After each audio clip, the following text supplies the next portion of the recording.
कहना चाहेंगे सबसे पहले दोनों सीजन के एक्सपीरियंस के बारे में अगर आप शेयर करें? जी, पहले सीज़न की डॉक्टर थी, सेकंड सीज़न की इंजीनियर है। लेकिन ऐसा कुछ नहीं है कि डॉक्टर और इंजीनियर ही हम सिलेक्ट करेंगे, प्रोफ़ेशन कहीं पे हम मेंशन भी नहीं करते। तो जजेस को ये पता नहीं होता कि इनकी डिग्री क्या है, so it is not dependent on education at all.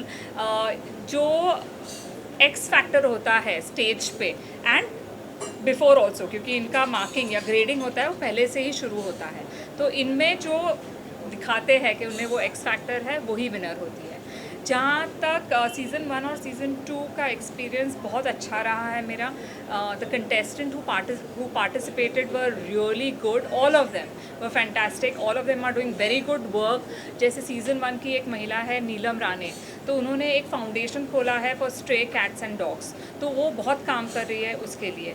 रक्षा है, now she is the director of one of the naturopathy centres इन गुजरात, तो ये अभी इनको किताब मिला है, अभी उन्होंने ये डायरेक्टरशिप के लिए हाँ कहा क्योंकि उनमें वो कॉन्फिडेंस आया। तो मैं यही चाहूँगी कि मेरे अब जो ये 3 विनर्स हैं, ये भी जो सीज़न 1 वालों ने करके दिखाया है उसे आगे आगे लेके जाए। मैं विनर है उनसे जानना चाहूँगा मैम, सबसे पहले तो क्या फीलिंग थी जब आपको क्राउन पहनाया गया, उसके बारे में बताइए, और क्या क्या प्रिपरेशन की थी आपने इस क्राउन को पाने के लिए? You have to see the centre क्या? अरे अरे हाँ, खड़ी थी और मेरे साथ 2 और कंटेस्टेंट्स थे, तो जैसे ही मेरा नाम लिया मैंने उनको हग कर लिया। मैंने पहले सबको ऑल द बेस्ट विश किया कि चाहे कोई भी विनर क्यों ना हो, हम सब क्वींस हैं, हमने बहुत मेहनत की है।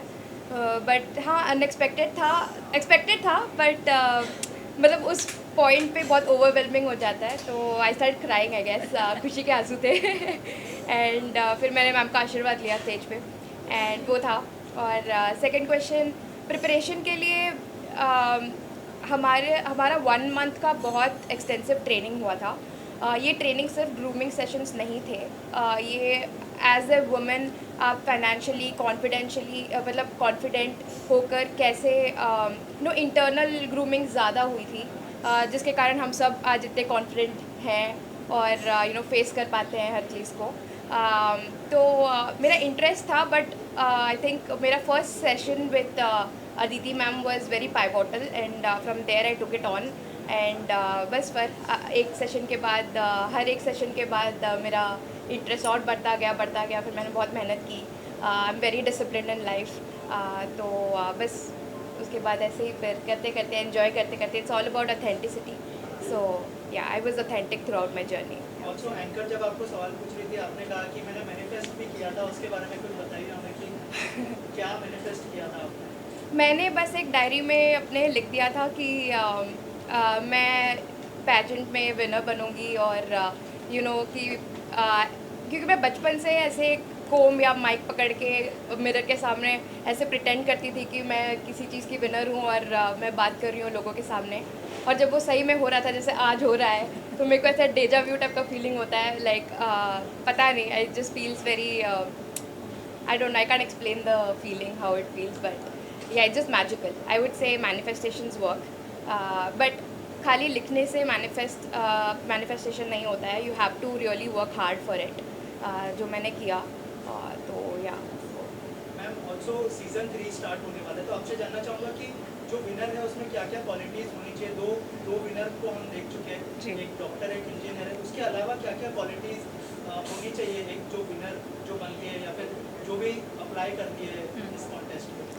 तो इसमें ऐसा है कि 50% मार्क्स पहले होते हैं और 50% मार्क्स फिनाले के टाइम पे दिए जाते हैं, जो जजेस देते हैं। उसमें हम बिल्कुल उनके पास में भी नहीं जाते, we completely rely on them कि उनको कैसे लग रहा है। जैसे महिला चल रही है या उसका प्रेजेंटेशन है, Q&A होता है, वो कैसे आंसर कर पा रही है, वो सब कैलकुलेट किया जाता है। जो पहले होता है वो हम उनका एटीट्यूड देखते हैं कि इनमें कितना ट्रांसफॉर्म करने की चाह है। जो महिला ऐसे दिखाती है वो है, उसमें दम है। सेकेंडली इंस्पिरेशनल होनी चाहिए वो दूसरे लोगों के लिए, और वो गिविंग बैक जो एटीट्यूड होता है कि I want to give back to the society, मैं और किसी के लिए कुछ करना चाहती हूँ, ये भी बहुत ज़रूरी चीज़ है। Third is the attitude. Attitude कैसा है towards me, towards the team members, towards people generally who are not connected to the team but otherwise. So lot of observation goes into that, और ये सब मार्क्स को समेट के फिर winner choose किया जाता है। ऑल्सो एज अ डायरेक्टर बहुत सारी रिस्पॉन्सिबिलिटी होंगी, लेकिन एक जो बड़ी रिस्पॉन्सिबिलिटी होती है कि ये जो फेयरली हो सब कुछ, अगर उस बारे में कुछ बताएं कि कैसे आप उस पर कॉन्सेंट्रेट करते हैं। ये मेरा फेवरेट क्वेश्चन है। The reason, one of the big reasons I started marvellous Mrs India, देखो ऐसा है कि मैंने मिसेस वर्ल्ड 2001 में जीता था, जब प्रियंका चोपड़ा, लारा दत्ता ये सब ने जीता था।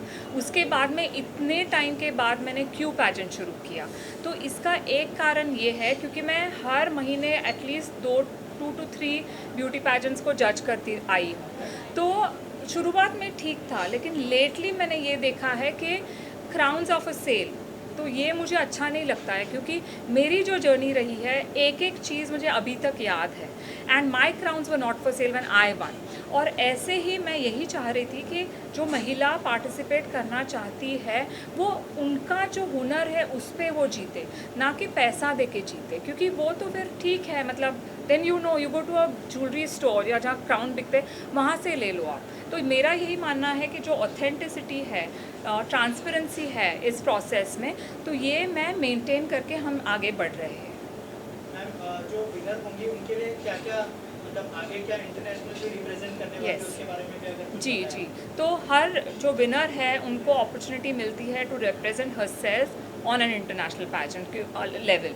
यही नहीं, लेकिन बाकी की जो महिलाएं हैं जो इच्छुक है वो हमें अप्रोच करती है कि I also want to participate, क्योंकि कई बार क्या होता है कि some people don't want to participate in international pageants, some women want to. तो हम यही देखते हैं कि कौन जाना चाह रही है। विनर्स तो है ही, but other than that there are opportunities given to other beauty pageant contestants also, कि अगर तुम जाना चाहती हो तो you indicate that to us and we will see what we can do. तो मैम आपसे जानना चाहूँगा कि आपने इस पैजेंट से क्या लर्निंग एक्सपीरियंस लिया, और मैम खुद एक इंस्पिरेशन है, खुद तो बड़े बड़े प्लेटफॉर्म पे रिप्रेजेंट कर चुके हैं इंडिया को, तो उस बारे में कुछ बताइए हमें कि इनकी जर्नी से आपने क्या सीखा और इस पैजेंट से आपने क्या सीखा। मैंने ये सीखा कि वो जैसी हैं वो चाहे कहीं भी क्यों ना हो वो वैसे ही अपने आप को प्रेजेंट करती हैं, और कहीं भी मैं खुद को मतलब जैसे ही हूँ मैं वैसे ही दिखाना चाहूँगी, और अपने बारे में सच बताना चाहूँगी। ऑथेंटिसिटी बहुत मैटर करता है। आप किसी की तरह बन नहीं सकते, बट उनसे इंस्पिरेशन ज़रूर ले सकते हैं। तो मैम मेरे लिए बहुत बड़े इंस्पिरेशन थे। स्टार्टिंग में मैं शायद पहले थोड़ा हिचकिचा रही थी कि शायद करूँ नहीं करूँ, बट एक ही कॉन्वर्सेशन के बाद मेरे अंदर बहुत कॉन्फिडेंस आया, और मैंने बोला मैं बस जैसी हूँ वैसे ही पूरा करूँगी, और मैंने वैसे ही बस अपने आप को शो किया। फैमिली की तरफ से कितना सपोर्ट मिला, क्योंकि जो सबसे बड़ी बात होती है मिसेस के लिए, वो बाहर आके लोगों को, ये तो क्राउन पहनना बहुत बड़ी बात है, लेकिन घर से बाहर निकलना, कैसे फैमिली को कन्विंस किया उसके बारे में अगर आप शेयर करें। मेरे पेरेंट्स पहले से ही बहुत सपोर्टिव रहे थे, और जैसे ही मेरा पहला सिलेक्शन हुआ सेमीफाइनल्स के लिए, मैंने मतलब मेरे एक्सटेंडेड फैमिली को भी बताया, और मेरे husband I think he is been a big support. मतलब क्योंकि मैं यूएस में रहती हूँ, वहाँ पे मैं सिविल इंजीनियर हूँ, तो वो हैंडल करना, फिर साथ में हम खाना बनाना, घर का काम करना, और साथ में अच्छे से मेंटर प्रोग्राम्स को पार्टिसिपेट करना, उसमें एक पार्टनर का बहुत बड़ा रोल था। तो और मेरी मदर थी सबसे पहले जिनने बोला you should just go ahead and do it. तो उनको मेरे में बहुत बिलीफ है, और तो बस बहुत ज़्यादा सपोर्ट था, इतना ही बोलूँगी। तो ऐसे ना कई बार, सॉरी एक मिनट, कई पार्टिसिपेंट्स हमने ऑडिशन में सिलेक्ट किए थे, लेकिन वो आगे नहीं बढ़ पाए क्योंकि फैमिली का सपोर्ट नहीं था।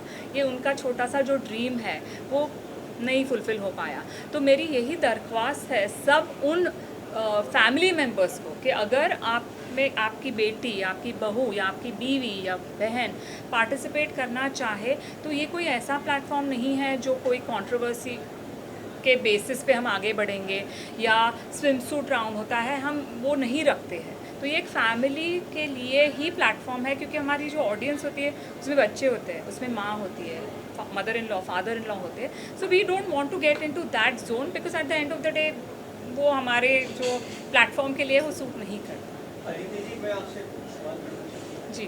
ये आपने भी इंट्रोडक्शन में भी बताया कि किस तरीके से स्ट्रगल करना पड़ा, मेहनत करनी पड़ी। जी। तो आप सामाजिक तौर पर कुछ कहना चाहेंगे कि जिससे महिलाएं और आगे आ सकती हैं? अगर आपका ड्रीम है कुछ करने का, कुछ बनने का, तो self belief is the first thing. लेकिन मैंने जैसे कहा कि फैमिली का सपोर्ट होना भी उतना ही ज़रूरी है। सो कम्युनिकेशन के वाया ये हो सकता है। प्रेस का अगर आप सबका अगर साथ रहे तो ये हो सकता है। सो ये एक सामाजिक तरीके से ही हमको आगे बढ़ना पड़ेगा, जहाँ पे अगर एक महिला सशक्त होना चाह रही है तो उसको सबका सपोर्ट होना बहुत ज़रूरी है, क्योंकि सिर्फ एक महिला कुछ नहीं कर पाएगी। इट्स महिलाओं के सशक्तिकरण के लिए समाज को भी अपने जो नजरिया है वो जी। अच्छा रखना पड़ेगा, दृष्टिकोण। हाँ, ज़रूर। Yes yes yes yes, you can ask Shraddha. Sure.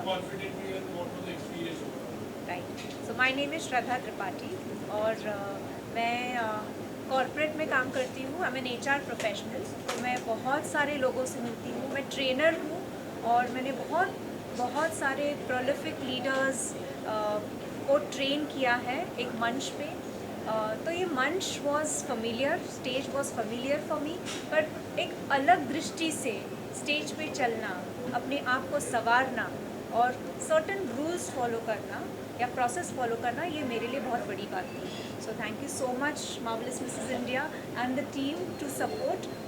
It was an incredible journey and I am a single parent और it is very important for women in general to know that after marriage things need to improve. हमारी life और आगे बढ़नी चाहिए, not you know so after marriage ऐसा लगता है लोगों को कि कभी कभी सब ख़त्म हो गया है, उस हिसाब से नहीं। I think marriage should be और एनी थिंग आफ्टर मैरिज और otherwise also a woman has the power to do everything, अगर उस पर क्षमता है, एक नई सोच है और एक विल पावर होनी चाहिए बस। So I think that's what I thought कि मुझे यहाँ आना है। रजिस्ट्रेशन मैंने बहुत सोच समझ के किया। मैंने बहुत बाद में अपने पेरेंट्स को बताया। मेरी बेटी है 13 साल की, उसकी बहुत ज़्यादा सपोर्ट उसने मुझे किया है पूरे जर्नी में। And I think it was very important for me to do that at this juncture of my life, because एक नई सोच और एक नई ज़िंदगी मुझे आगे चलनी है, where I am going to be a relationship coach soon. और मैं उन्हीं सारी महिलाओं को ये मैसेज देना चाहूँगी, हमारे जो भी मैं प्रॉब्ली जो सेशंस करूँगी, कि it's beyond imagination that you can achieve your dreams, but you should just have the will and find the will. I think let her speak, sorry let her speak. ये हमारी season 1 की है। She is the secretary.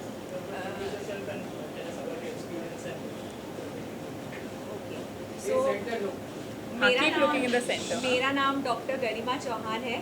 मैं पेशे से एक एनेस्थेशियोलॉजिस्ट हूँ और ब्यूटी पैजेंट मेरे एकदम ही जोन और स्कोप के बाहर है।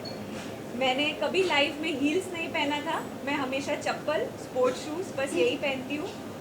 बट बचपन में जब मैं जूनियर KG में थी तो मेरी मम्मी, वो आज भी आई है यहाँ, मेरा फ़ोटो ले रही है, उन्होंने मुझे miss India fancy dress competition में मिस इंडिया की तरह ड्रेसअप किया था और बस वहीं से मेरा सपना हो गया था कि बड़े होके मुझे मिस इंडिया में पार्ट लेना है। लेकिन मैं पढ़ाई में बहुत अच्छी थी और मुझे डॉक्टर भी बनना था, तो मैंने मेडिकल प्रोफेशन को चूज़ कर लिया।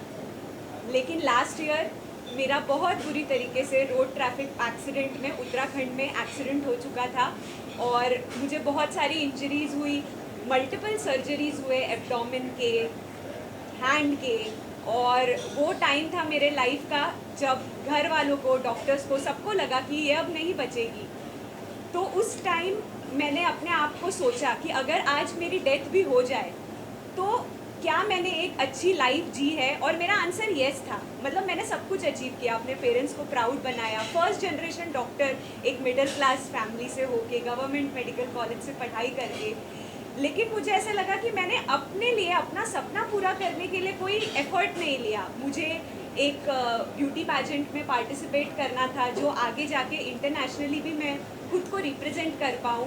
तो मुझे तभी मैंने प्रॉमिस किया कि भगवान ने अगर मुझे एक और चांस जीने का दिया तो मैं पूरी मेहनत करूँगी और जो भी मेरे सपने हैं उनको पूरा करूँगी। और मैंने किया, बहुत मेहनत किया मैंने, बहुत हार्ड वर्क किया, क्योंकि डॉक्टर हूँ, हार्ड वर्क करना तो मेरे ब्लड में है। और आज मैं इस स्टेज पे आई और अगेन मेरी मम्मी मुझे देख रही है और मुझे बहुत प्राउड हो रहा है। सो थैंक यू। हाँ, रक्षा ने जो बताया, इन्होंने जैसे बोला मैरिज के बाद लाइफ ख़त्म नहीं होती, मेरी मैरिज के बाद लाइफ शुरू हुई थी। आई गॉट मैरिड एट 21, तो उसके बाद मैंने पोस्ट ग्रेजुएशन किया, न्यूट्रिशन पढ़ा, नेचुरोपैथी पढ़ा और नेचुरोपैथी सेंटर खोला और अब उसकी डायरेक्टर हूँ। So my life journey has started and I am studying doing my masters in psychology, nutritional psychiatry से हार्वर्ड मेडिकल कॉलेज से न्यूट्रिशनल साइकियाट्री का कोर्स भी ख़त्म किया। अभी डॉक्टरेट का ऑनररी डॉक्टरेट की सर्टिफिकेट अवार्ड मिला है मुझे। So I think life has just gone uphill and marriage के बाद डेफिनेटली लाइफ ख़त्म नहीं होती है। And I think my journey of the pageant also began like how doctor Garima said कि जब पैंडेमिक हुआ तब हम लकीली हमारे बीच रिसोर्ट में थे, बहुत शांति में जी रहे थे, कोई स्ट्रेस नहीं था। But I think one question hit me कि क्या मैंने अपनी लाइफ जी है, खुद के लिए जी है। देन आई रियलाइज नहीं, मैंने ये सब पढ़ाई वगैरह जो भी हासिल किया अब तक वो because of somebody else in my life and I am proud of that fact. पर मुझे लगा कि there was something missing which I haven't done for myself. एंड ये वाला journey, marvellous Mrs India pageant का journey was something that I did for myself to gain confidence, to make sure that I have evolved into a better person. And I've also won the Mrs. Transformation Award because like Garima said कि मैंने कभी heels नहीं पहनी है, मैंने कभी life में makeup नहीं किया है, coming from a very traditional family, boundaries खुद के लिए बनाई है, तो all that barrier had to be broken by me, but by nobody else. So yes, my journey has began very beautifully and has stayed marvelous so far. Thank you.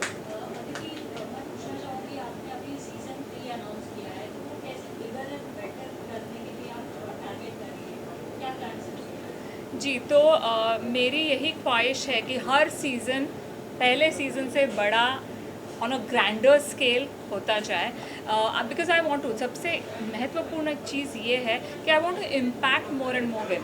जो महिलाएं हैं तो अभी तक सबको पता नहीं है कि वी एग्जिस्ट, क्योंकि अभी छोटा है, लेकिन जैसे छोटा सा पौधा होता है उसे हम दे रहे, सब सनशाइन दे रहे, पानी दे रहे, तो उसको हम बड़ा करने की चाह है मेरी कि इतना बड़ा बन जाए कि सबको पता चले and women should come to us, क्योंकि उनमें जो ट्रांसफॉर्मेशन हम देख रहे हैं दैट इज़ आउटस्टैंडिंग। जैसे एक महिला थी जिसका ड्रीम था यही सीज़न में, उसको ऑथर बनना था, तो मैंने उसे यही चैलेंज किया कि मैंने बोला हम आपकी बुक पब्लिश करेंगे सीज़न 2 के प्लेटफॉर्म पे। तो हमने उसकी बुक रिलीज़ की है, डेजा वू विद फूड जो नाम है उसका, तो वो उसको हमने वैसे एम्पावर किया है। तो it's not only about beauty inside, of course external beauty पे भी उतना ही ध्यान देते हैं। जैसे इंटरनेशनल पैजेंट्स में ये लोग जाते हैं, they get invited for different beauty pageant as जज, दे गेट इन्फ्लुएंसर मार्केटिंग के ऑफर्स, तो ये सब तो है ही, लेकिन ये जो दूसरा पहलू है इनके लाइफ का कि they want to do something, और उनके लिए ये तभी पॉसिबल है जब कोई सपोर्ट उनको मिले। ओके ओके, सो यही मेरी विश है कि सीज़न 3 जो है ये बहुत बड़ा बने and it becomes a bigger and bigger season every single time. Thank you so much. Thank you everyone.